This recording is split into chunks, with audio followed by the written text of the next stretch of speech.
자동급수 화분을 만들기 위한 준비물은 우선 스티로폼 박스가 필요한데 덮개가 있다면 스티로폼 박스 하나, 덮개가 없다면 2개의 박스가 필요합니다. 저는 덮개가 없어서 스티로폼 박스 2개를 이용해서 만들어 줄 겁니다. 2개의 스티로폼 박스는 비슷하거나 동일한 크기의 박스가 좋습니다.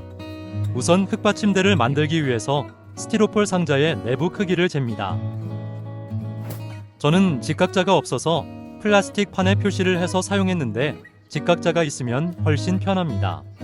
그럼 이제 다른 스티로폼 박스나 스티로폼 박스 덮개의 흙받침대의 크기대로 표시를 해줍니다.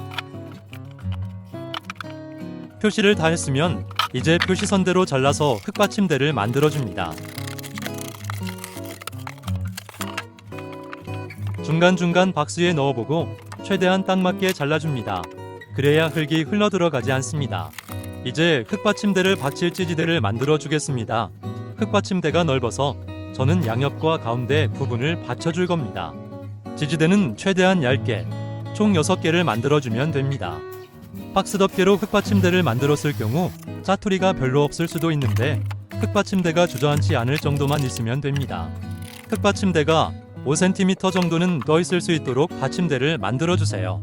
저는 2개를 겹쳐서 지지대를 설치해 주었습니다.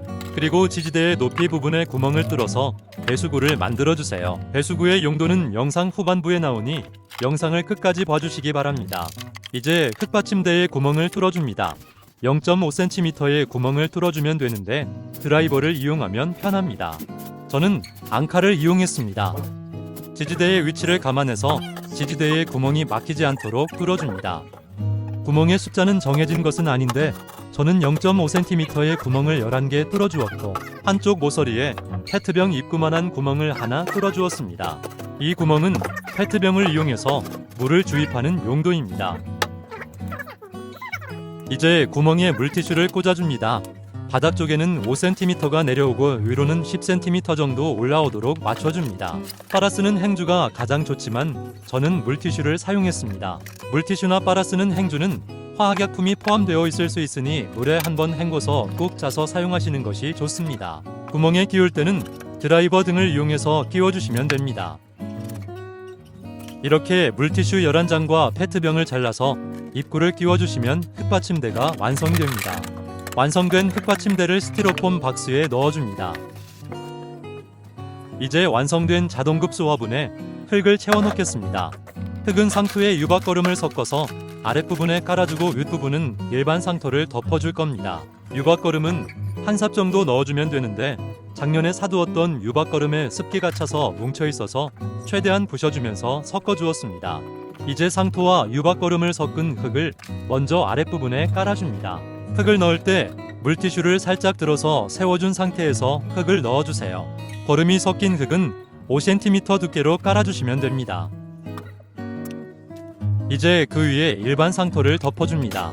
일반 상토는 거름 섞인 흙에 2배의 두께로 덮어주세요.